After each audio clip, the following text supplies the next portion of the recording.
Player Profiler Nation, welcome to the latest episode of Trade Gods, baby. It feels good to be back. Not traveling on a Thursday is the best part of being able to make it to my favorite show of the week, Trade Gods. And of course, I am joined by my fellow Trade God brethren, the morning man, Jason Allwine. Jay, what's going on, brother?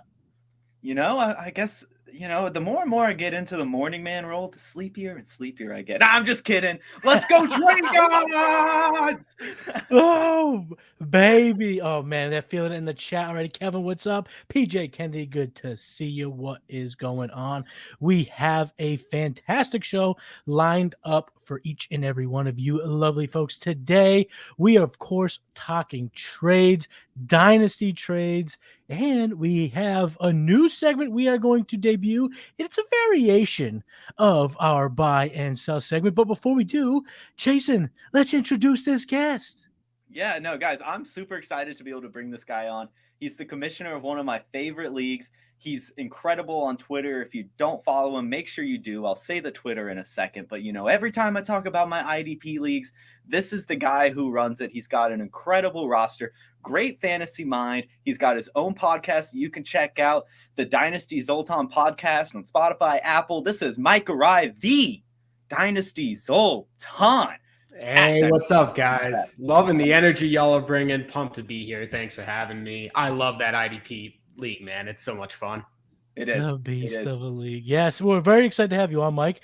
We got 6 trades we are going to break down today. And then, like I said, a new buy or sell segment. You are going to want to stick around for this. But before we get into all that, let's hear from the Podfather as he talks about the Breakout Finder. Oh, hey, it's Mr. Breakout Finder coming at you.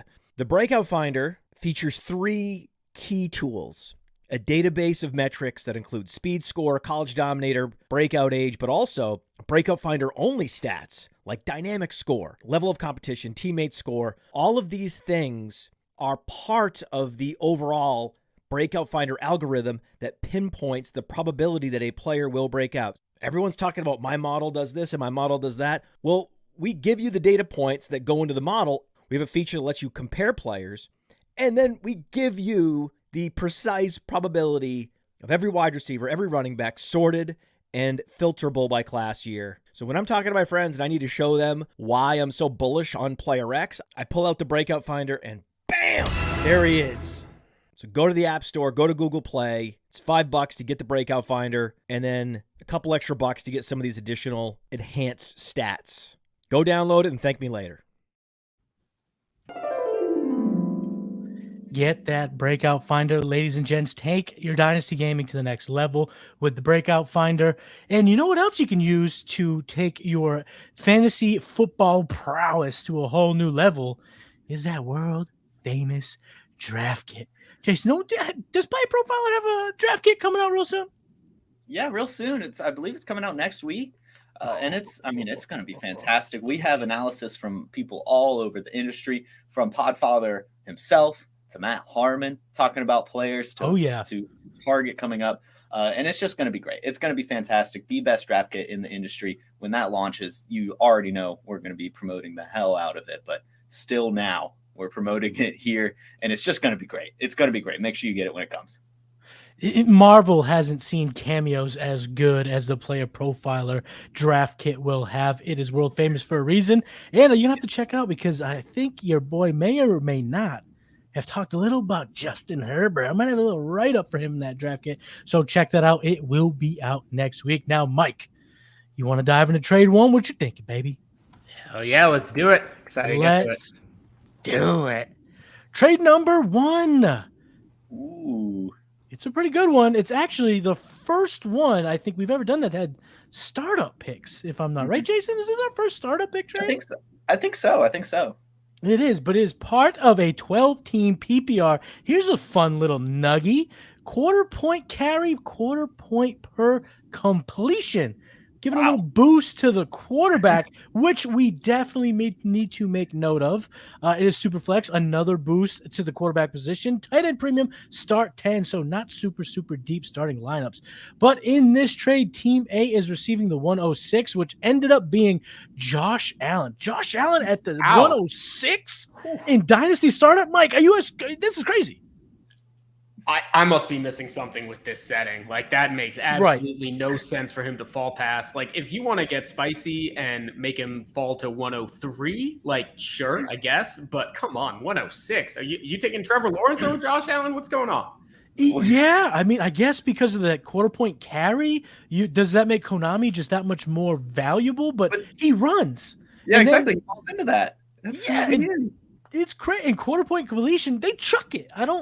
This is crazy. But anyway, this is so crazy. It took all three of us like what happened? But anyway, they're getting Josh Allen and a 21 round pick, which by that point we're talking about strictly filler bench depth. But to make this happen, they're giving away the 408, the 608, the 2024 round 1, and a 2024 round 2. So other than the shock that we've seen of Josh Allen being the 6th pick in this Superflex startup, Mike, what do you think about this trade? How are we breaking it down? Well, my first question would be, was this trade made before the draft, or was this trade made once Josh Allen fell to the 106? Because if it is the latter, if this trade was for Josh Allen, then I absolutely love it. So at this point, this was a very good trade. Obviously, you're giving up a lot of value, basically 3 first-round picks plus a little bit worth of value. But Josh Allen is well worth that. I also really like the ranges that you traded out of. I found that the late 4th, you're kind of stuck reaching on an older running back or locking yourself in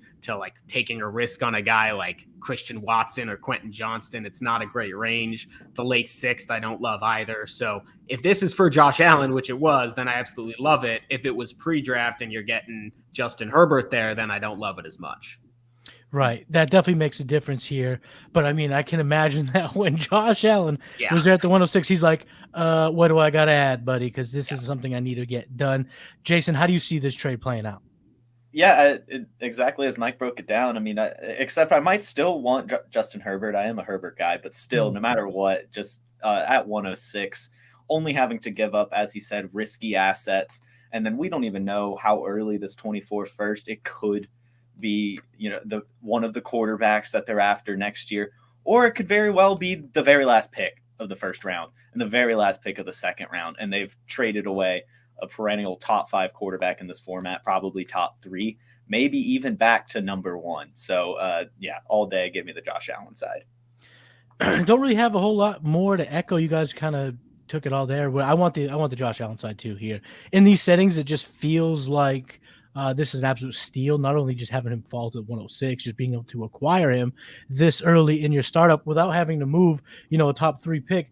Mike, you're 100% right. I've done a number of startups this offseason, and that 4th round, every single time I'm like, man, who the hell wants this pick? I would like 2 6s even, because that's where I like the 6th round value even more than the 4th. The 4th obviously has better players. That's the nature of drafting, but I mean, the decisions of which to make. Do I want to go with that aging running back, or do I feel like I'm ready to make, Slim Reaper my wide receiver 1? It's kind of in those range of questioning here. Getting this trade done. Now you got your QB1. I'm assuming he took another quarterback in the 1st or 2nd round. This person did not have to give up their first. So we're talking about probably double dragons in a super flex where you're super excited. I mean, he had the 8th pick in this. So he had, let's do math here. I'm terrible at math. The even rounds is the 8th. So the odd rounds would be in a 12-teamer 4th pick? 5th, yeah. 5th pick. So if Allen was there with the 6th pick, I imagine, who was there with 5th? It was probably Herbert or Fields, if that carry thing, whatever it was. This person's coming out on top with 2 quarterbacks. Absolute slam dunk, a trade for me. And if you're giving up 24 first, I know there's value there, but look, you're getting Josh Allen. You had the 5th overall pick. You probably don't have – it's probably not going to be the 101. Let's say about that. Jason, what else do you have to say about that? Yeah, one last thought. What is the point of punting in a startup league? Why is this guy trading away his first-round pick in a startup for stuff next year? That's what I really can't wrap my head around at the end of the day. This league is just starting, and he's giving up already. And this guy basically won the league with this trade. Yeah, I'm all for acquiring future first if you can do it at a good cost, but this isn't it. I mean, I've seen trades without Josh Allen there of the 106 for the 212, the 401, and a 24 first. And that's something I'd be looking at doing, because even just the 212 and the 401 could be better than, the 106. But I'm not doing that in this situation at all. Yeah, I'm with you, Mike. In startups, I think my preferred method, I like to call it the slide and grab, where I slide me back in the first, get me in the early second, give me that 24 first. It's the easiest way to gather those first round picks, because people kind of just throw them away like they're nothing. But yeah, to move all the way back to the fourth round seems bananas. So, like I said, we do these trades in our Discord. So the person who made this trade, shout outs to you. What a banger of a trade. Let's get into the second trade. This is another 12-team PPR Superflex tight end premium start 10. DK Metcalf was sent away for a 2024 first and the 207 in this year's rookie draft. And to add a tiny bit of context here, the 207 was Michael Mayer. Mike, what do you think about this trade with Mayer? And was that the wrong choice here if you were just to Frankenstein this thing to be more optimal for the pick side? This is largely about team context. It just depends where that 24 first is going to shake out. If this is a team that is definitely going to be in the playoffs with the potential at a bye, but doesn't have when I like to acquire a 24 first, it's for a team that has a fragile build. So if this is a team that only has 6 good players, they get 2 injuries, and this could be the 102, then this is a trade I would consider making. But otherwise, I'm buying DK Metcalf for the price of just 1 first-round pick. I do like Michael Mayer. I don't know how he fell to the 207, but despite that, I'm still taking DK Metcalf. He could be the piece that really puts you over the top. What do you think here, Jason? Yeah, I'm a DK Metcalf guy. I do think it's close, and obviously, if it is an early first, you're talking about Marvin Harrison and Michael Mayer in a tight end premium. That's an incredible win. But we don't know where that's at right now. I do think that this is about what I would be sending for DK Metcalf. The fact it is Michael Mayer definitely makes it a lot closer. As Mike pointed out, I have no idea how he fell to a 207 in tight end premium. If that's Jaden Reed or a Marvin Mims, which is more normally probably what that's going to be, I'm definitely on the DK Metcalf side, and I'm still there, but it's much closer knowing it's Michael Mayer.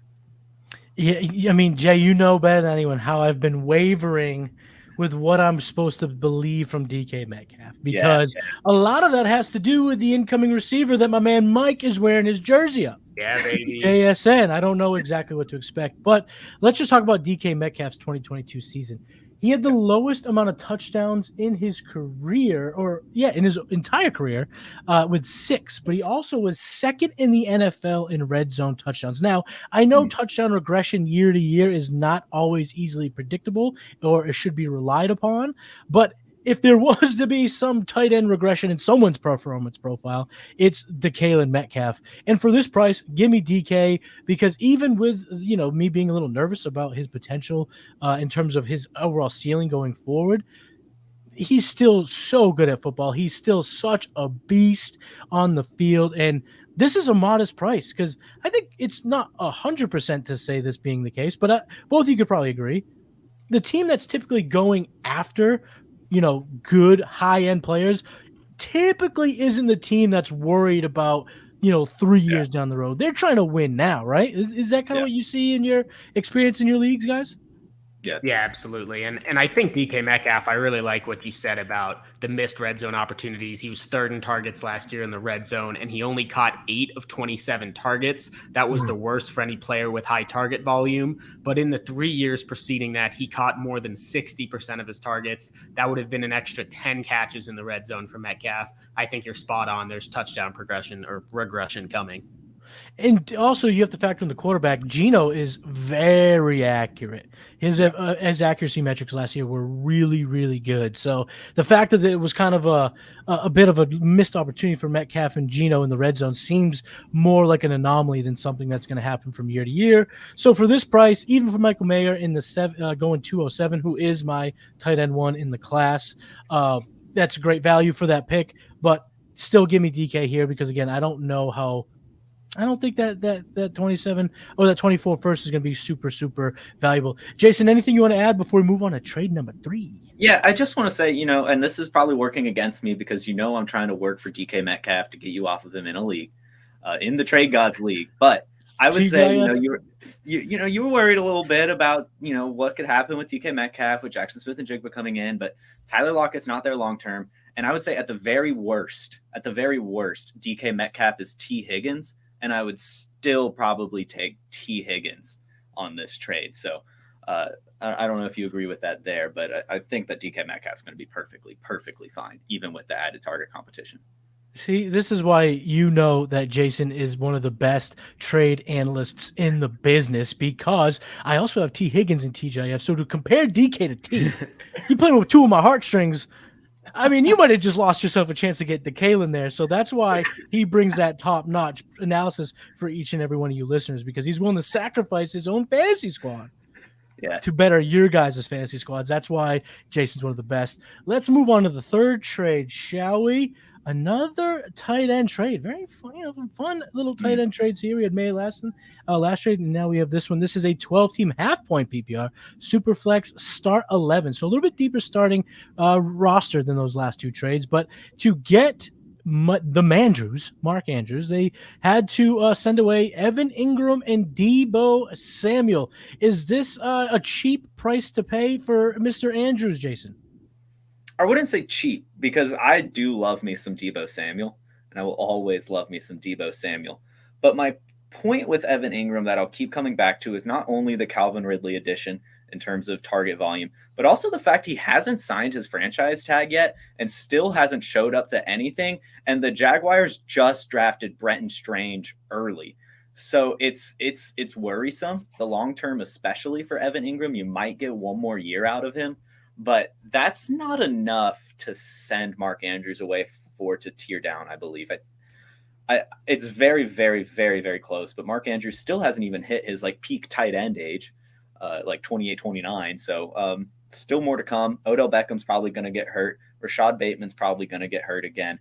And Mark Andrews is going to be the leading target volume on a team that's going to be passing the ball a lot more, as I'm sure we'll be talking about later. So give me the Andrews side. I do love Deebo Samuel, but to take Mark Andrews and tear down to Evan Ingram is too far for me. Mike, what are your thoughts on this trade?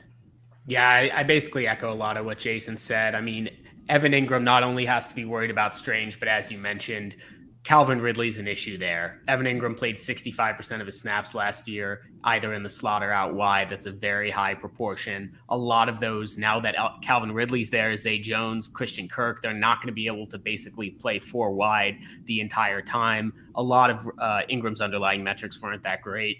To me, this is largely about buying Mark Andrews. I think he is one of the easiest buys in Dynasty right now. He is one of really four tight ends that have shown, or I guess five, that have shown the ability to put up 15 plus points per game a season. And when you're getting that at tight end, even compared to a good Evan Ingram season last year, that is 5 to 6 points above replacement value. That's something that Deebo Samuel cannot provide unless he has the season that he had in 2021, which was one of the great outlier seasons that we've seen. And I'm saying that in a good way. He was incredible, but I don't think we can expect to see that again. While Mark Andrews has, five-ish years left of potentially being the tight end too, as long as Kelsey's around. So I'm taking Mark Andrews here.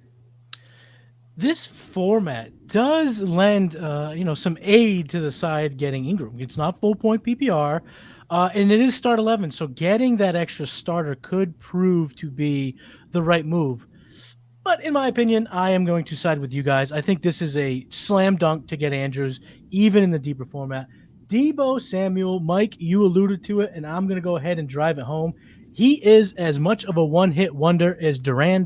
Hungry like the because let's look at what he's done on a points per game basis in his career. Rookie season 2019, receiver 34 on a points per game basis. The following year, he only played 7 games, and in those 7, he averaged 11.5. Then he had that massive 21 campaign where he averaged over 21 points per game and was wide receiver 3. Last year, playing 13 games, 13 points a game, he was wide receiver 28 on a points per game basis.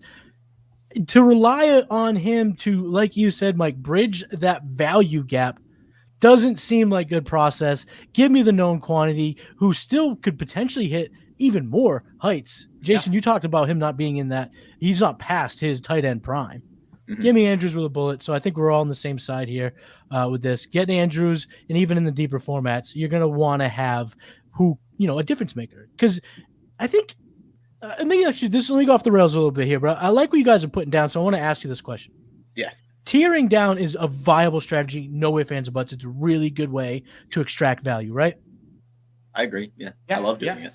Absolutely. But at tight end, it's almost impossible because this is not even a tear down. What you're doing is being on a tier and jumping into the ocean, because once you get into this Evan Ingram side, he could be tight end 7. He could be tight end 15 on a points per game basis. You're in the abyss. Yep. So I don't like tearing down at tight end unless you're going from like, Kelsey and you're going to Hawkinson plus, or you know what I mean? If you could stay at least on a dock and you're not jumping headfirst into the abyss, I think that's something to look out for. That's another reason why I just have to chalk another win for the Andrew side. Jason, you got something, man? Well, I know we don't want to tear down to the middle tier at tight end, but there could be a case to tear down really, really far. Like imagine if that's Trey McBride, or like a Gerald Everett, somebody attached to a really good offense, or young and hasn't quite proven himself yet that could eventually hit. And then that Deebo Samuel is like, let's put like Chris Olave there, like Chris Olave and Gerald Everett, right? And that could look a lot better. But you don't want to take a middle range tight end like an Evan Ingram, because then you're getting a lesser second asset also. Yeah, that's actually a fantastic point. If you're going to tear down at tight end, make that next tight end be almost a throw-in as opposed to a tear down. Give me Trey McBride, and then elevate this second piece to something that truly makes a difference. Now, like you said, Jason, you're a fan of Samuel, and you still can't really say that this is enough. So I think we're all on the same page. Get Andrews here. This is a great buy. And Mike, yes, he is a screaming buy in all of Dynasty leagues. Trade number 4. This is a fun one. Comes from our guy, Chad Skaggs, Big Country in the TGIF league. You know him as Dom in Discord. Russell Wilson, Jerry Jeudy, and the 111. And he is sending away the 107, which is Quentin Johnston, as you can see, the 2025 round 1 and a 2024 round 2. This is a pretty deep starting lineup, but it's half point tight end premium, so you can't jack it up too much. And Mike, before I ask you what your thoughts are, I got a little extra context. The 111 is Kendre Miller. With that bit of knowledge, how do you break down this trade? So this is a very interesting one here, because you're giving away a 2025 first, which is quite risky, because even if you are a contending team now, which you probably are, given that you're acquiring Russell Wilson, you're downgrading in the draft, you might think that you're still going to compete in 2025, but it's way too early to say that. So I am not one to typically give that up. That being said, the way I look at this trade is you're downgrading from the 107 to the 111, but for the price of that, you get Russell Wilson for a 24 second, which is obviously an absolute steal. To me, I think Jerry Jeudy is worth the 25 first. I personally wouldn't make that move because I like shooting for the upside of a future first, but team dependent, I totally get that.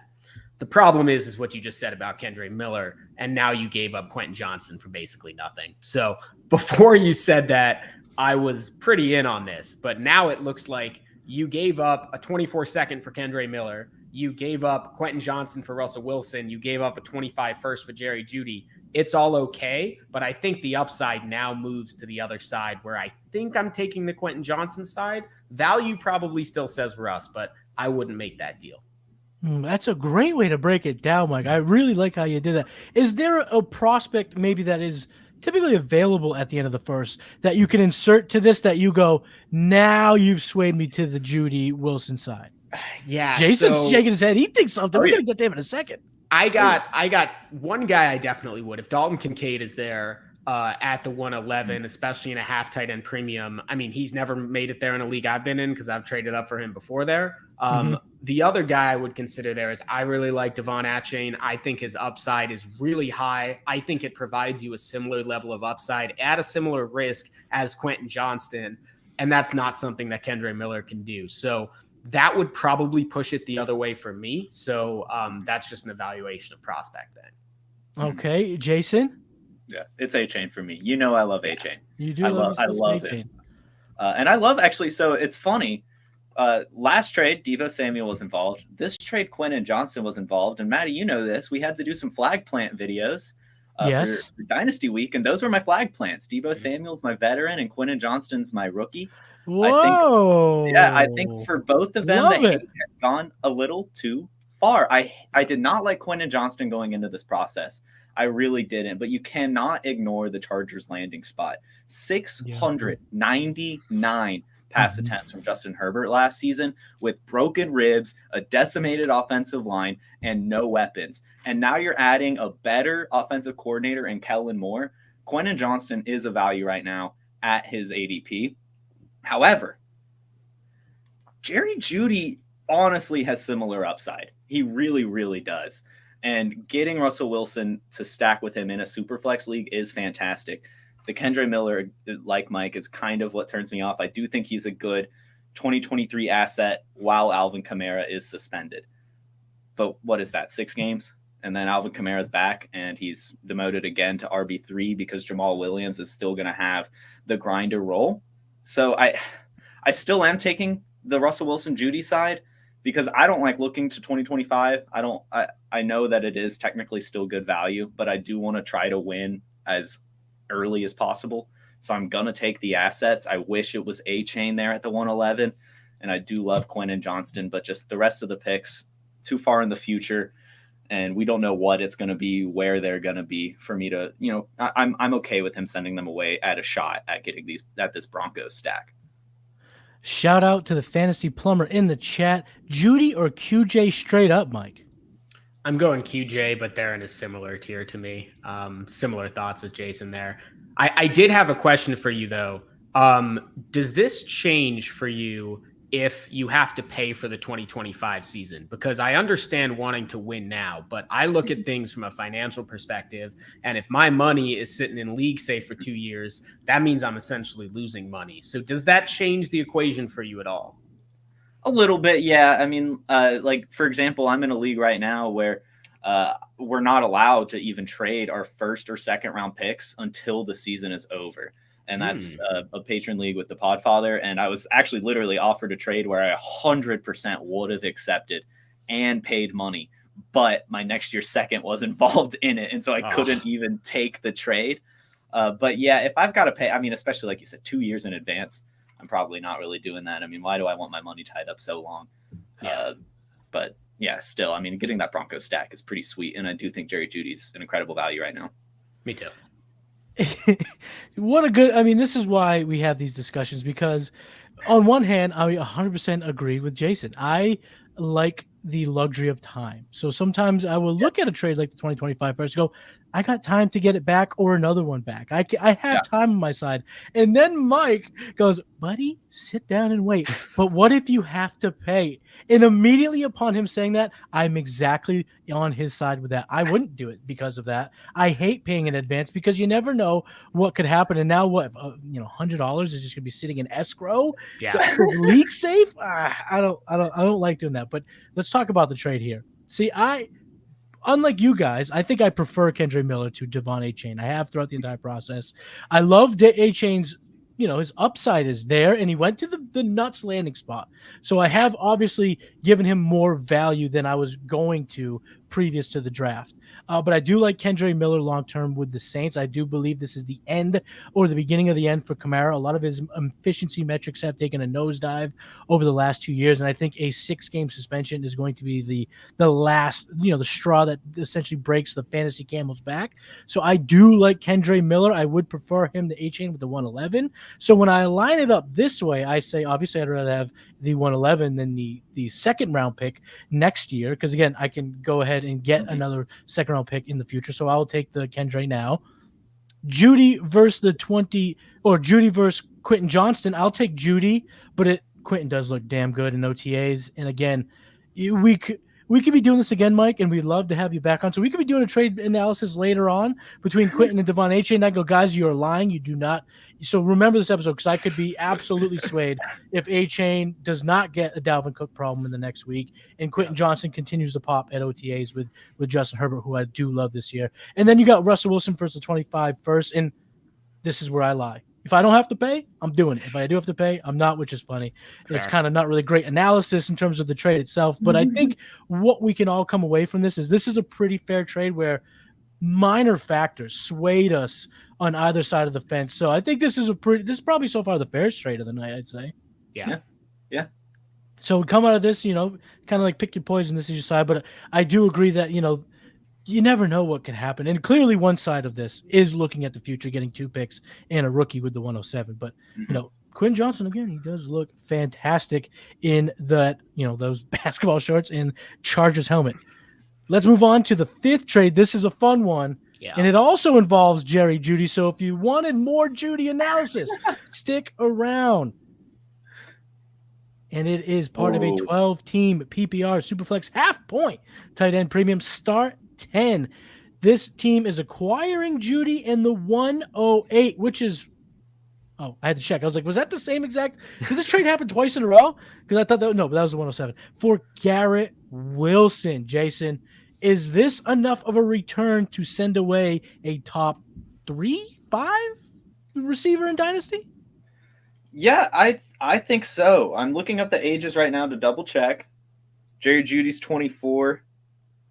And my phone's messing up. But Garrett Wilson, 22 probably? 22. Yeah. 22. Yeah, 22. So, okay, maybe a little bit of a bigger gap than I thought. But that 108, it could be Quentin Johnston, which I think definitely makes it fair. In Superflex, Matty, I know you're a huge Will Levis guy. That's definitely Will Levis right there. That's what I've had to move up to get him in a few places there. Yeah, for sure. And that I'm taking. I might take Jerry Jeudy and Devon Achane for Garrett Wilson. I really might. I don't know. I think when I'm looking at Garrett Wilson, we're expecting a bunch of great seasons for him. Sure. We don't know what's going to happen when Aaron Rodgers inevitably retires within the next 2 seasons, who they're going to bring in.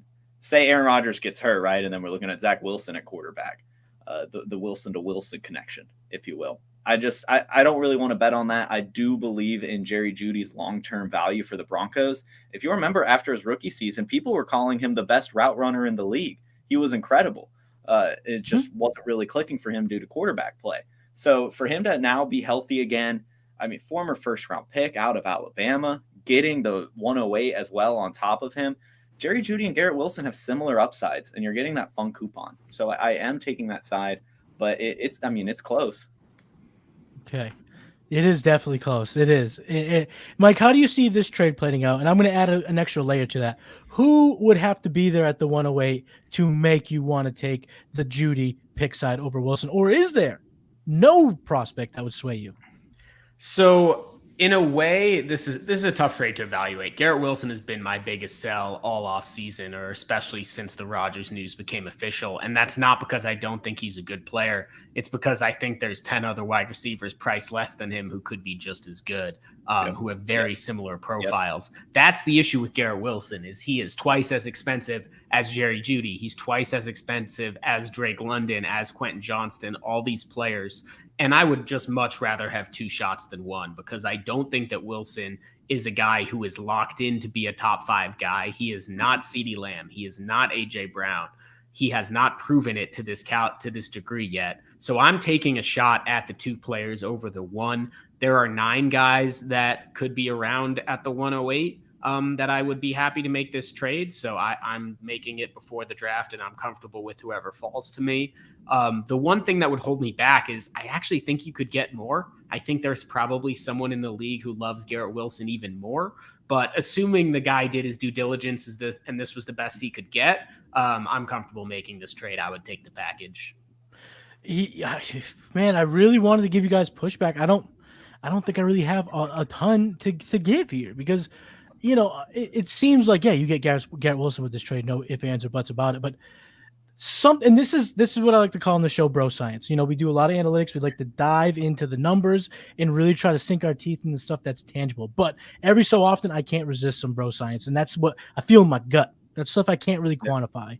And something in my gut tells me that Garrett Wilson becoming Devontae Adams isn't that guaranteed. I mean, if that were the case, would Aaron Rodgers say, yeah, I'll come there, but you have to get Allen Lazard? Oh, and by the way, Randall Cobb's coming too. You don't bring two of your boys if you go, I'm going to pepper this rookie here with 160 targets. And I think we lost Jason Mike. So now it's become trade gods with Mike and Matty. Jason will be right back momentarily. But Mike, I'm with you. I think that, and he's back. Oh man, that was a quick move. That usually happens to me. To see happen to Jason. I actually don't know what happened. It like completely kicked me out. It was really weird. But you were getting a great analysis. He's like, you know what? I've had enough of this idiot. I'm out of here. No, you're right. He's like, bro, science, get him out of here. But yeah, I'm kind of with you. I think there's a range of receivers that don't really have too much difference between Garrett Wilson and this player. Now, Jeudy, to me, is a sizable difference. The one thing about Jerry Jeudy that does kind of stick with me is he was 55th in total route wins, and he did play in 15 games, so he shouldn't be that low if he was that good of a route runner, where Garrett Wilson was in the top 20 in that metric. So I do think he's the real deal, but I don't think he's the real deal in comparison to, your A.J. Browns, your CeeDee Lambs, like Mike said. So that would be the route I think I would take. If I had Garrett Wilson, I'd be trying to trade. Like I just made a trade in a league where I traded Garrett Wilson for Jalen Waddle in the 24nd. Yeah. Mm-hmm. Yep. So, I'm absolutely making those exact same trades. Basically any wide receiver in the 6 to 15 range and get something added on, or move up and go get CeeDee Lamb or AJ Brown. You could give up a 24-second and get a guy who is going to be a top 5 receiver. So I'm on the same page as you. And like Jason said earlier, we do not know how long Aaron Rodgers is going to be there, but we probably know it's not going to be very long. And after that, they don't have any path to getting a high draft pick. So now they're going into quarterback free agency, which barely exists at the high level. So it's going to be tough. We don't know what Garrett Wilson's future is. There also is a chance. Now, this is a complete caveat, but at the 108, you are in sniffing distance of Jordan Addison. You were probably a move up away from JSN. So if you told me it was one of those receivers in Jeudy, it's a slam dunk. It's a no doubter for me, which I can't completely say with confidence. But when you're here at the 108, you're not far off in Superflex. So especially with that type of premium, maybe someone snuck up like Kincaid. So yeah, that is the trade. Again, not a whole lot of discourse here, but I guess what we're proving is we are the 3 best trade friends that anyone has ever had. Let's move on to the 6th trade. Let's see if there's any discourse here. I don't know if it will be between Mike and I, but we shall see. This is a 12-team PPR Superflex Start 9. Super shallow starting roster. Team A is acquiring Mac Jones, Treylon Burks, and a 26th third. You can do that? I don't know. Jeez. And to get that, they are trading away Brandon Ayuk, Antonio Gibson, in a 24 second. What do you think about this price to get Burks and Jones, Mike? I think it's an intelligent trade by the team getting Jones and Burks, and primarily, so the start 9 is actually pretty important here because quarterbacks in a start 9 league are more important because every other position becomes less important because it's easier to find flex options. Guys like Antonio Gibson and the 24 second for that matter are less valuable in leagues like this when you start fewer players. I'm making this trade mostly because I think Burks is significantly higher upside than a guy like Brandon Ayuk. And I love Brandon Ayuk. I think he's a very good wide receiver stuck in a terrible situation that there is no path out of. I mean, at least for the next 2 years, they're going to have Deebo Samuel, George Kittle, and Christian McCaffrey. It is hard, even though Brandon Ayuk is good. It is going to be hard to get to 15 plus points per game at wide receiver. He's going to end up being the wide receiver 24 on a points per game basis. That is replacement-ish level. I would rather take the shot of getting the quarterback who we got to talk offline about this, but I'm a little iffy on Mac Jones. I think he likely will be the starter next season, but I'm not committed to it. He was in the worst position you could possibly be in last season, and we do have to acknowledge that. And then I love Treylon Burks. There's a lot to like there. So I'm going to take the left side. I think there's so much more upside because if you do get a starting quarterback and a potential wide receiver 1, that's the way to go. If this was start 11, does it sway you in the opposite direction? Or is that not enough? It's not enough. I would, if the 24 second was, let's say it was for Ayuk and a 24 first, then I could be swayed in that direction.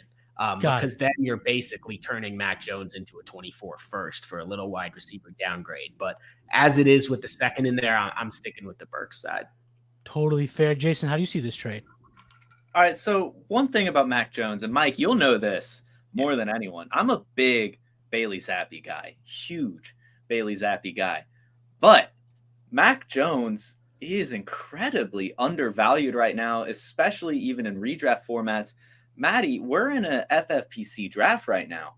Jimmy Garoppolo, Desmond Ridder, Baker Mayfield all went off the board before Mac Jones. And that, to me, is honestly a crime. You've got to take the young quarterback on an offense, getting an actual competent offensive coordinator with one of the fastest wide receivers in the league with Tyquan Thornton, with Juju Smith-Schuster, who's good enough, a route technician, if you will, Hunter Henry and Mike Gesicki now as a great tight end duo.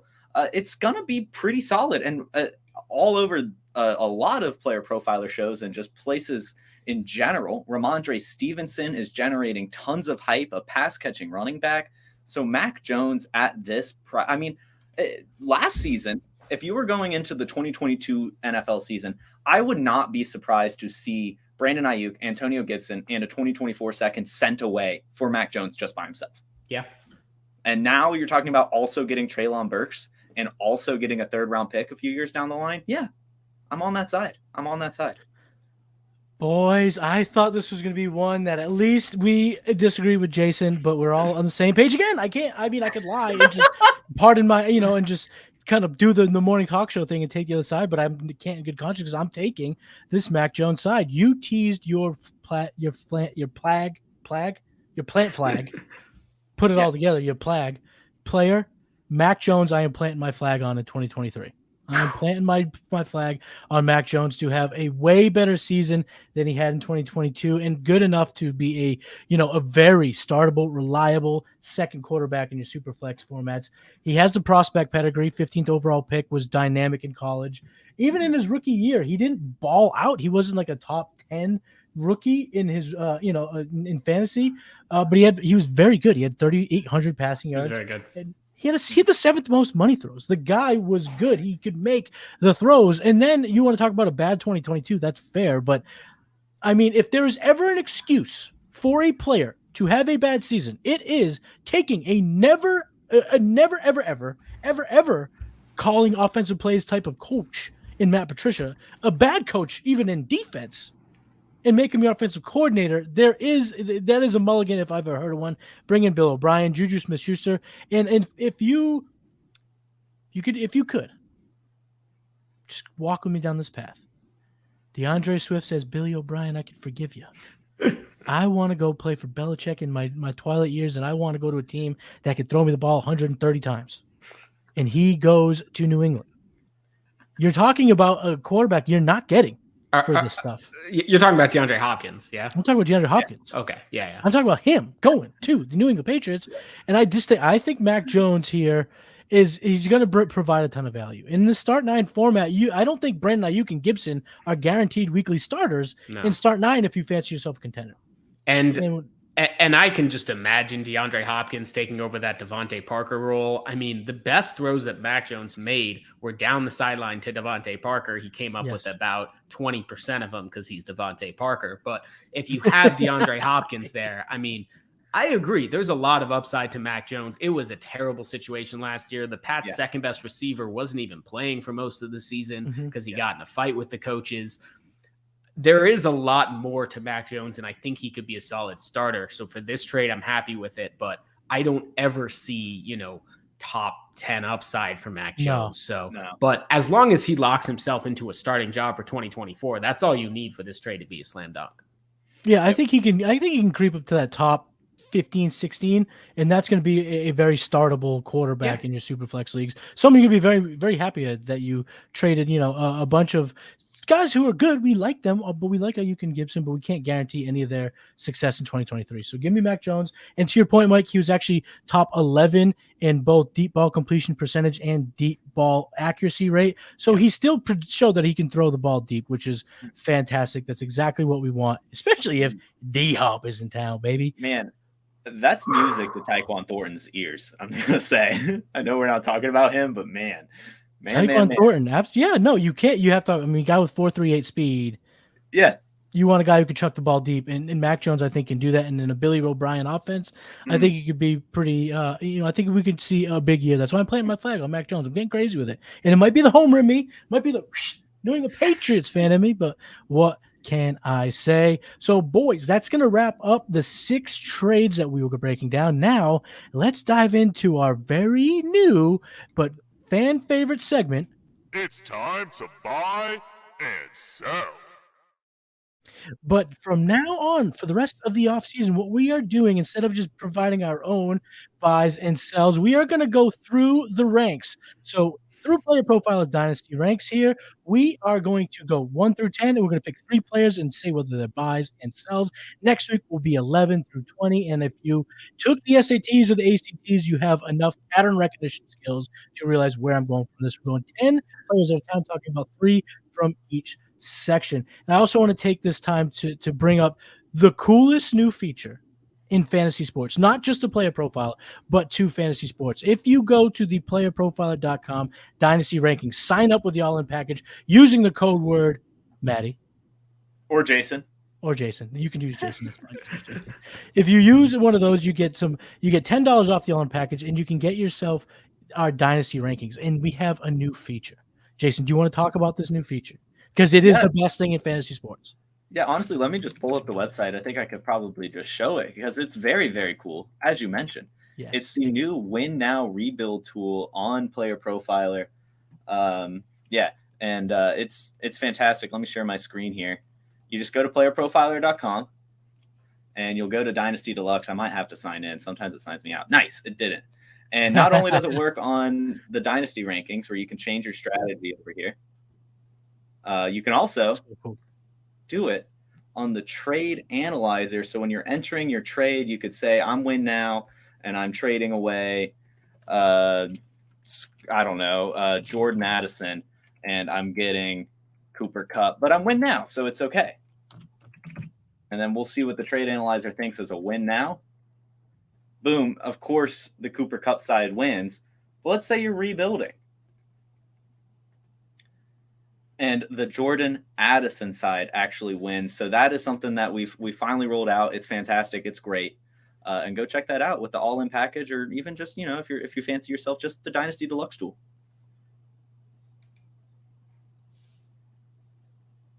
You're on mute there. So cool. Yeah. Once a show, I'm good for it. So anyway, let's just plow through. Let's keep going, boys. So we're doing a new buy and sell segment. Let's get into it. Yep. First guy on the list, Breece Hall. Mike, is he a buy or a sell in Dynasty?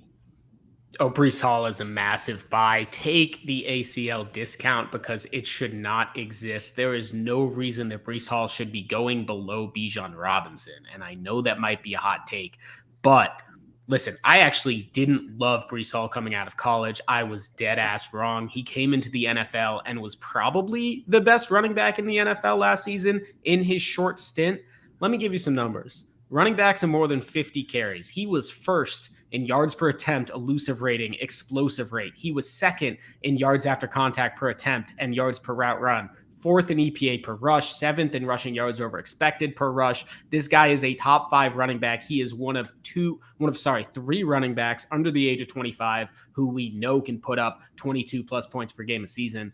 I'm all in on Breece Hall. I love him in the mid to late second in startup drafts. I am buying it. Jason, are you buying or selling Breece Hall? I don't understand why I keep agreeing with Mike, but not only do I just agree with Mike, I'm the exact same. Last year, I had 3 rookies ranked ahead of Breece Hall in my personal rookie rankings. Kenneth Walker, Chris Olave, and Christian Watson. I had all of them ahead of Breece Hall. At this point, I wouldn't take a single one of those over Breece Hall. And that just shows how far I've come, but how far he's come as a player. Last season, You already brought up a bunch of metrics in which he was fantastic in, but he was also led the league in yards per touch, and he didn't have a single game of single-digit performances in full PPR. Just absolutely on fire out of the gate as a rookie. And not just that, Aaron Rodgers loves to target his running backs. It's plain and it's simple. Israel Abanikanda does not have the pass-catching prowess.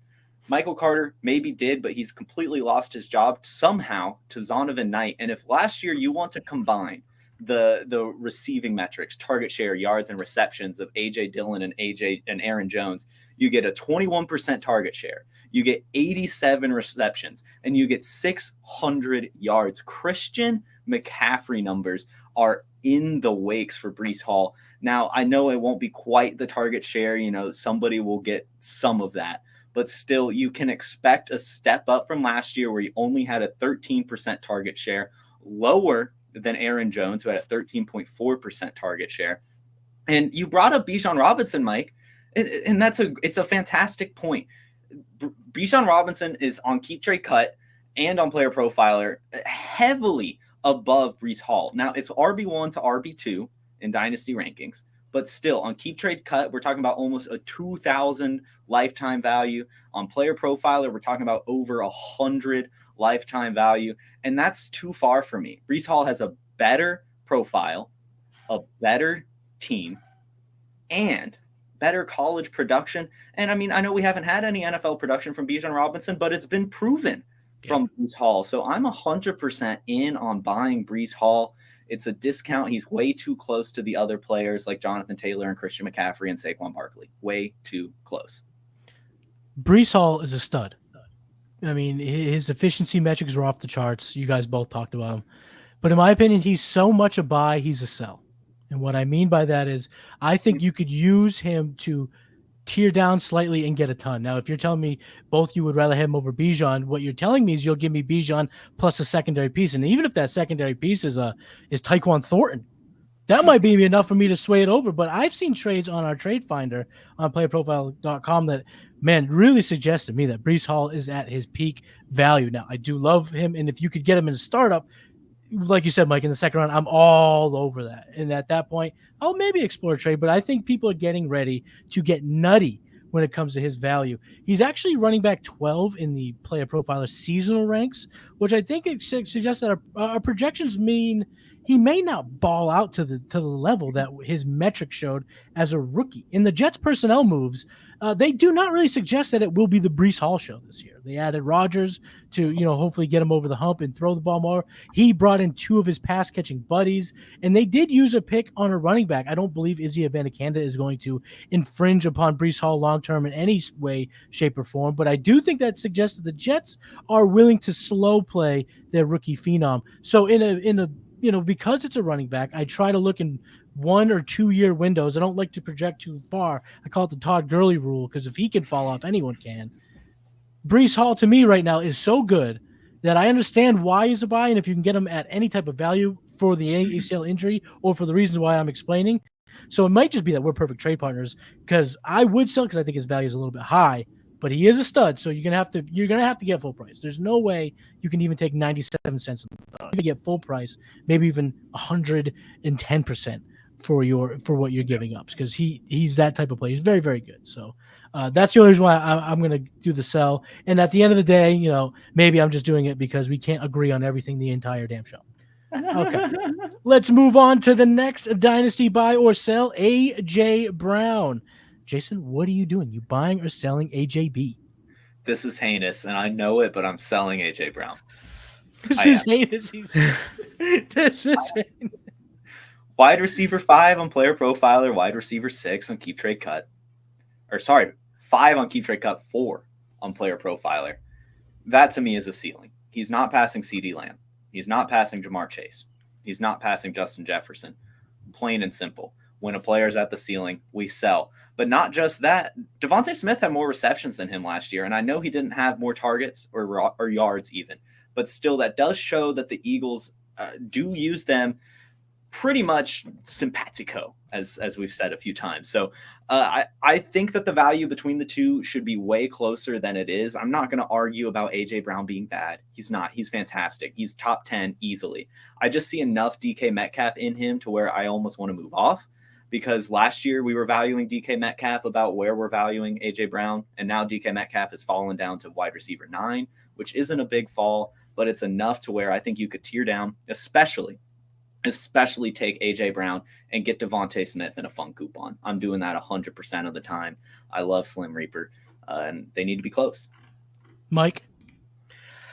Man, this is tough for me. I love AJ Brown. Who doesn't? He is just unbelievably efficient and consistently productive. Like, there are no qualms with his productivity. He has been number 2 in yards per route run in 3 of his 4 first seasons.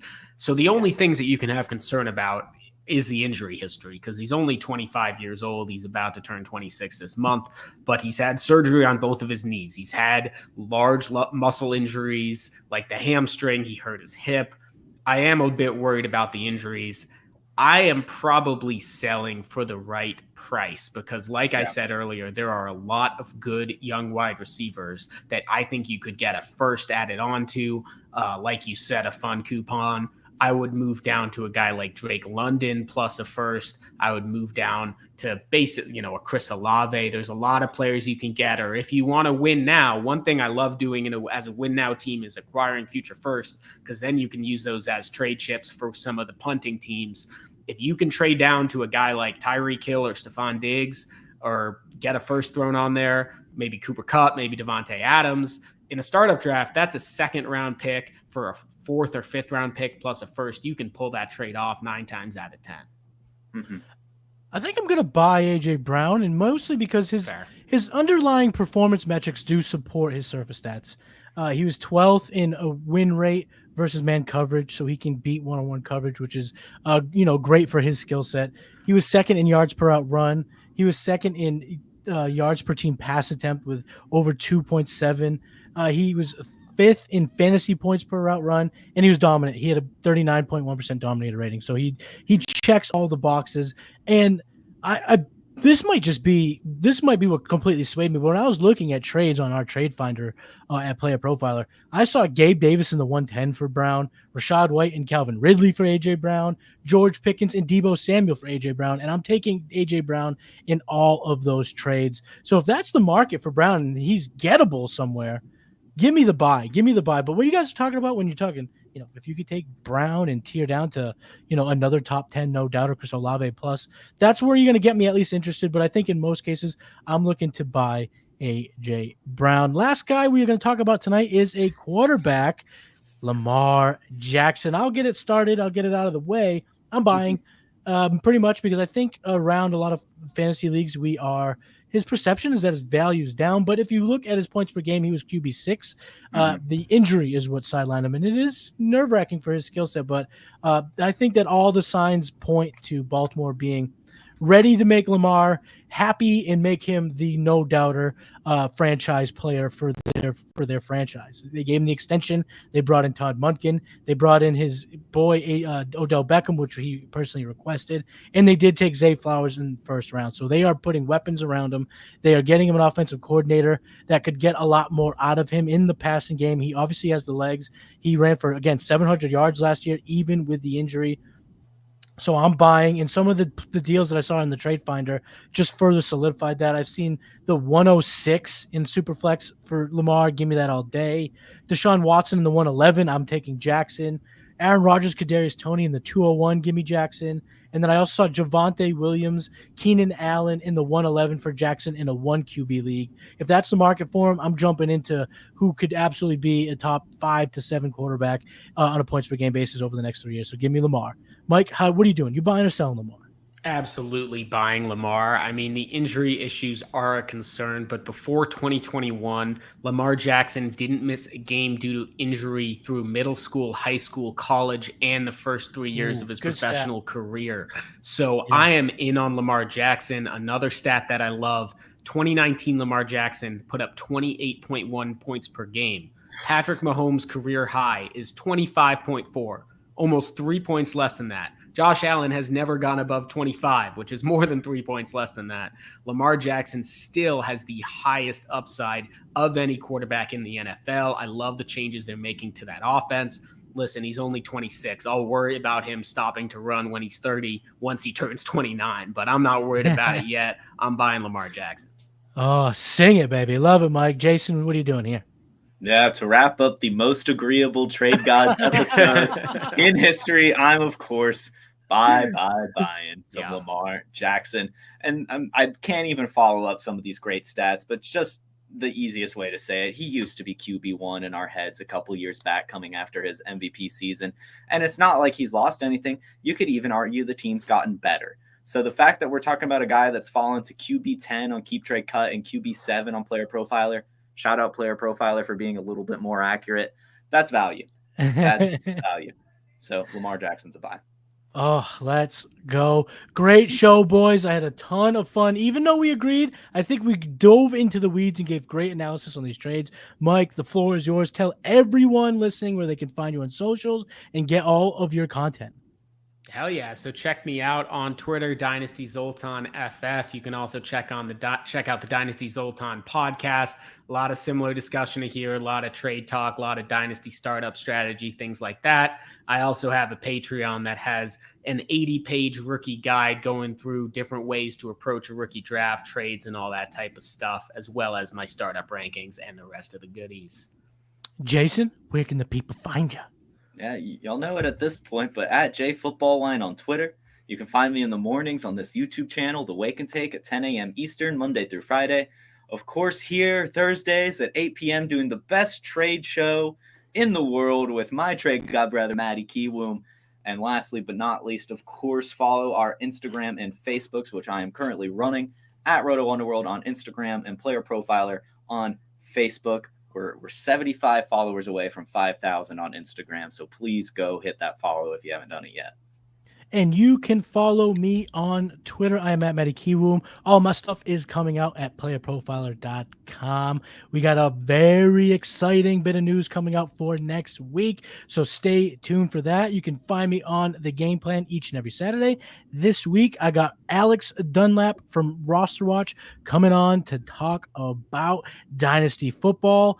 Man, it's going to be great, and Player Profile has got a lot of stuff coming, so stick around for that. Mikey, thank you so much for coming on. We're definitely going to have you back. That was a great conversation. For Matty Kiwoom, Jason Allwine, we are the Trade Gods, and we will see you next week. Peace. Hey, you like that video? Be sure to subscribe and activate those alerts so you get notified as soon as new videos drop. And be sure to check out playerprofiler.com. We have all the tools for you to dominate every type of fantasy league. We have a draft kit, Dynasty Deluxe, data analysis, DFS Dominator, and don't forget the player rankings to rule them all.